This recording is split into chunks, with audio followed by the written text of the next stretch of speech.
Radoš i Teodor, dečaka su dva. Oni se ne boje srpskog jezika.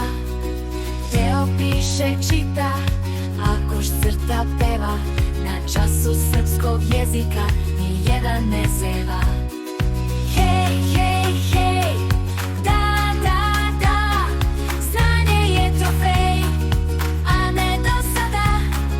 Hej, hej, hej, da, da, da, učimo mi reči iz srpskog jezika.